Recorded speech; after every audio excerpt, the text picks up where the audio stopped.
I am sorry, okay? I don't know what happened to the January month in review. It just never manifested, and I'm sorry. It's now March, so I'm kind of realizing it's time for me to catch up on some months in review for both January and February. God, I suck at this. Hello everybody, my name is Ed. 2 months have passed us by this time, and so it's time for a little bit of a month in review of both January and February of the new year, 2018. It's March. It doesn't feel like a new year anymore, but this is the first month in review I've done of 2018, so I guess it's new for this. We've obviously got quite a lot to get through, twice as much as usual this time, so strap in everyone. It's time for us to review the fuck out of these 2 months. We kicked off the new year with Stickbold, a dodgeball adventure, which is actually a game I really enjoyed. It had a very silly cartoon and tongue-in-cheek style to it, which I really enjoyed. And the gameplay itself, considering I've never played a dodgeball game in my life before, it was actually really good. It was a fun game. It was silly. I've played it with friends recently when I was at their house, and it was good fun to play with multiplayer, so this is definitely a game I'd recommend. If you've got a Switch, and sometimes these kind of games go on sale, I definitely recommend going and getting it. And if you haven't checked out the video, be sure to go and do that, because it's a fun little game. I kind of enjoyed the silly voices they had and the jokey art style and general gameplay mechanics. It's good fun. Highly recommend it. We had another one of my Game Boy Advance games, which was Godzilla Domination. Now, I stipulated quite a lot in this video that it was a garbage game when I was a child, and so I wanted to jump back into it to see if it was as bad as I remember, and it was. We finished the whole game, but the thing is, it comprises of 8 levels. I got through 7 of the levels in no time at all. It literally took 15-20 minutes. That was easy, that was fine. We then got on to the final boss, which is Mecha King Ghidorah, a giant 3-headed metal dragon. And this thing buggered me for a solid 40 minutes. It sucked. It was the worst boss to fight. The mechanics just don't work. It couldn't detect my collisions properly because its 3D plane doesn't quite work. It was terrible, and I remember why I stopped playing it as a child.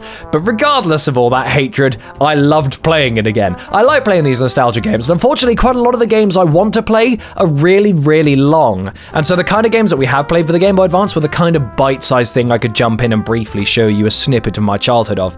But to play some of the other games that I loved when I was a kid, it's going to take a long series, so those will happen on the channel eventually. We're just going to have to wait a little bit of time for that, because obviously I'm going to play through my favorite ever game, Orphan's Scion of Sorcery for the PlayStation 2, all the way at one point, and that is a game that you have to complete 3 times and then fight a final boss at the end, so that's going to be super long. Speaking of super long, we had our first Getting Over It with Bennett Foddy video. Now, January contained 3 Bennett Foddy videos, all of which got me up to the Orange Cliff of Death. Since that video, I tried on a number of occasions to get over the Orange Cliff of Death, to no avail. I have 3 hours of recorded footage of me trying to get over the orange cliffs, and I managed to get over them a couple of times, but then fell all the way back down to the bottom. And when I watched the footage back, it turned out my microphone was muted the whole time anyway, so you didn't see any of that progress. And eventually, during the 24-hour live stream, which obviously we'll talk about more later on, I finally progressed to over the top of the shitty cliffs and the shitty church, and now we're at the anvil, and at some point, when my anxiety for the game calms down, I will eventually go back and play it, but I don't know when that'll be. It will be soon, I promise. I keep telling myself every week that I'm going to do it, but it scares me and I don't want to do it. But I have to finish the game, damn it. I have to, and I will. I promise. We then had another one of my Game Boy Advance games, which was Go-Go Beckham Adventure on Soccer Island. Now, this was a very obscure game, and the reason I played this was because when I was growing up, I used to have a pile of magazines next to my bed. They were all Games Master and Edge magazine and stuff, and I had the same issues there for, 2 years, so I'd always reread the same comics. And back when the Game Boy Advance was hot, I had this one comic that had a full 4 to 5 page review of this game, and so I'd always read that every night, and I never found the game in any shops, but I finally found it on this emulator website, so I jumped on in to see if it was good, and it wasn't. No, it wasn't fun, but it was good for me to finally get that that nostalgic desire out of my body and finally into the game. It basically plays like Yoshi's Island, but with a knockoff Brand Beckham, who I'm fairly certain doesn't know he's involved in the game. But either way, that was a fun little game to do. I haven't done any Game Boy Advance games for a while because, like I said, they're a little bit more bite-sizey, these ones, but maybe I'll find another one to do. Who knows? Obviously, a series we love on the channel is Golf Story, and Golf Story we cracked on a lot more with over January and February, so we got to Cheeky Beak Peak. We did a lot of quests over there, which was kind of a weird Australian mountainous region kind of thing. We're now at the point of the game where we've moved on to the beach area, and we're about to have our first game there. So that's happening in the next episode, which will be coming at some point in March. Basically, this game has just been really, really fun. If you guys haven't bothered to sit down and watch Golf Story, maybe you don't like sport. Like me, I don't like sport. Maybe you don't like sport games, especially. Neither do I. Golf Story isn't your typical sports game. In fact, it's barely a golf game. The game basically involves you using golf as a kind of tool and mechanic, rather than a game you're forced to play like an actual golf professional. It's not sluggish, it's great fun, and there's lots of very, very fun, vibrant characters as well, and I get to do stupid voices for all of them, so if you haven't checked it out yet, I highly recommend going and checking it out, because it is good fun, and I'm really enjoying doing it, and we will get to the end of the game, and apparently there's loads of weird stuff to do, like a murder mystery on a ship and things like that, so I'm super excited for that. Ripped Pants at Work finally made a comeback, because the full game was finally released, and Scott Ethington, I hope that's his name, I hope I said it right, he sent me the full version of the game, and it was awesome fun. I really liked the little teaser that we had when it was a little free game before, but it was kind of a little testing area, but now it has a big open map to explore and lots of different trousers to get, and I didn't actually get all the trousers, because Scott commented on the video, which was great. I didn't get all of them, but also at some point I need to try and get all of them in one go, so maybe at some point I'll try that, but I really like that, and so go check out the game, go and help out Scott with that game, because it is good fun. I highly recommend you guys go and just play it, show it to a friend, maybe they'll like it as well. It's really, really enjoyable, and if you want to see another one on the channel where I try and challenge myself to get every pair of trousers, let me know in that comment section. Monster Hunter World finally dropped in January as well, and that was super exciting because for me, Monster Hunter is one of my favorite ever game franchises, and Monster Hunter World is just the definitive edition of the game. It's really fun to jump in with people like Luke and James and everyone else when you're just running around killing giant monsters. I love this game, and Luke and I jumped in and hunted a Diablos, which at the time, that was really hard. That was a mentally difficult creature for us, but now, those are child's play. We're killing creatures the size of volcanoes and stuff, and that's like easy now. To prove this, we went in and hunted 2 monsters, but ended up killing 3 in like, I think a 10-minute video, but we barely filmed over 10 minutes. I think I cut out about 2 minutes of footage. We absolutely wrecked a map of monsters because we were obviously really overpowered for it. So we just went in and killed them virtually instantly.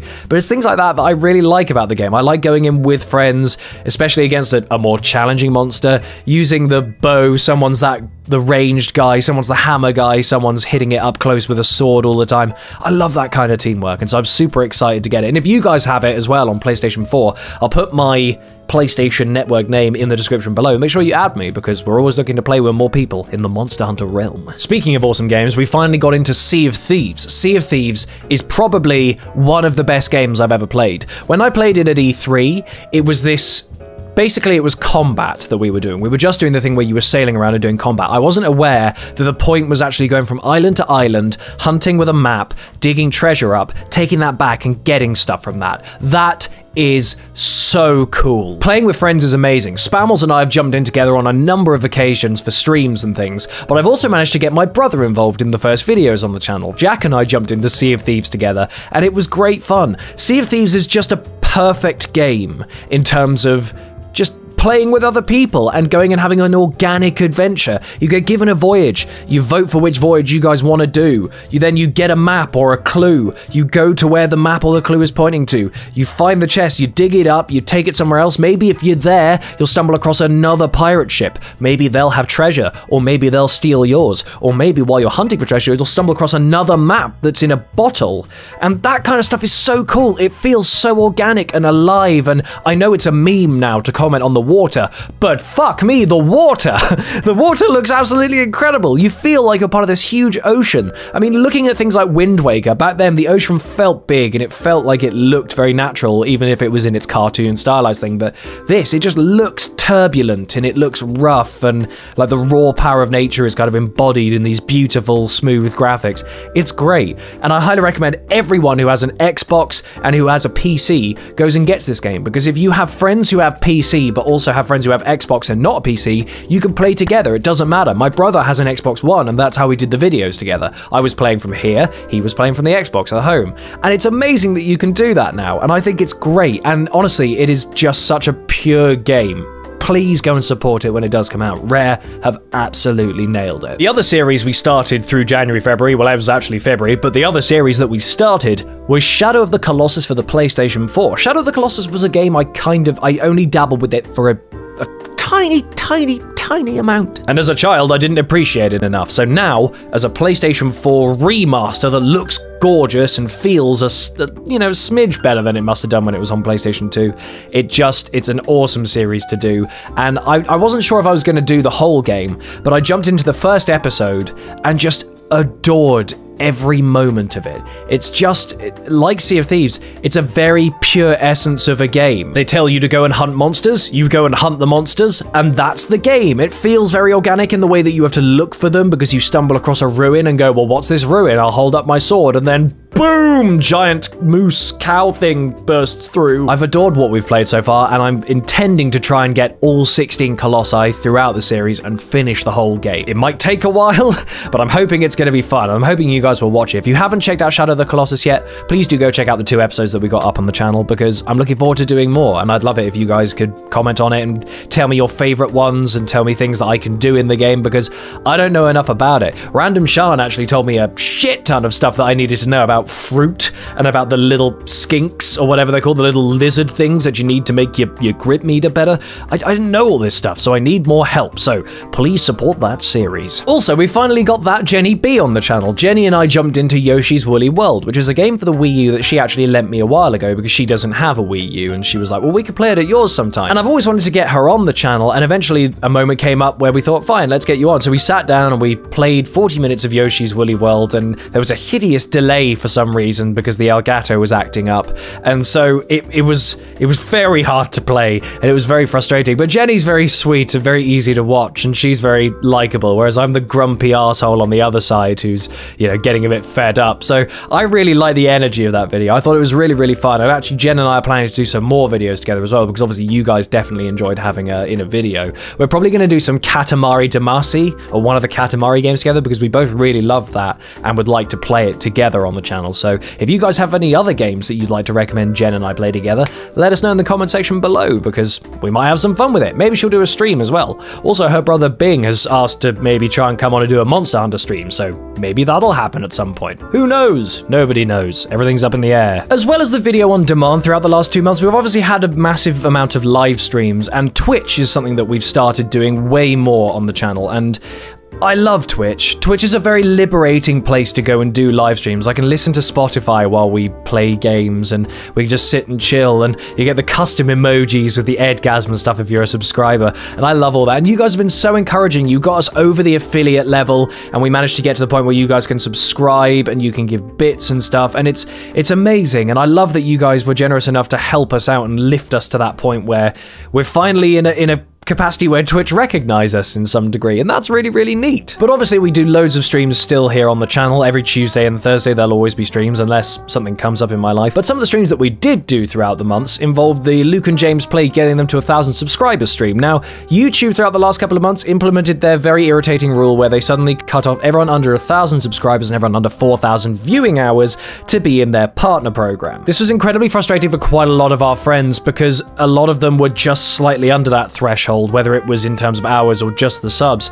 And so Luke and James were one of those channels that were thrown under the bus. And so we've had a real drive to get both Game Gabe and also Luke and James Play, and also Groove Dust, who managed to get over 1,000 subscribers. But we've had a massive drive to try and get these guys all over the 1,000 threshold, just so we can help them get back in the partnered program. Because it's annoying having YouTube suddenly go, sorry, we're not gonna do anything. So no money for you. It totally discourages new creators from wanting to do anything, and that's kind of annoying. But if we can work together as a family, we can help all of our friends get up to the level they need to be, and then the algorithm will bloody recognize them. bastards. But we did manage to grow Luke and James's channel by a huge amount, so thank you to everyone who did subscribe during our big drive for them. And if you haven't subscribed yet, go check them out. We do lots of videos and live streams with Luke and James, and they're great fun. They do regular streams over on their channel. Their content's brilliant fun. I highly recommend you go check them out if you already haven't. Subscribe. Oh god, another game we played on a live stream was Kingdom Come Deliverance. I was actually given that by Game, so I'm really, really pleased that they were kind enough to give me that. But the game is awful. Like, initially it looked terrible. I wasn't a big fan of the way any of the character models look or how the environment looked. The combat is very sluggish. The conversations feel very stilted and stuff. It just wasn't a pleasant game to play, although when I watched Luke and James play it, the first hour is very tedious and dull. However, then a big story erupts and it's really cool. And I haven't got there yet. Maybe at some point I'll go back and play it. Maybe I'll stream more of it where we get to the point where it's good, but the game just didn't grip me at that initial phase, and that's kind of disappointing, but that's the way of things, innit? But that's everything that's happened over the last couple of months. Now, what's going to happen in the month coming forward? Now, I know I've said this probably every month for a while, but podcasts are finally starting. I've got my first recording happening at some point over the next 2 or 3 evenings, and we've got a lot of stuff laid out. We've discussed everything. We've discussed how it's going to go, and I'm super excited. You will know who the guest is, but the thing is, I'm not going to say anything too official because I'm using it as a test. If it goes well, I'll put it out as the episode 1.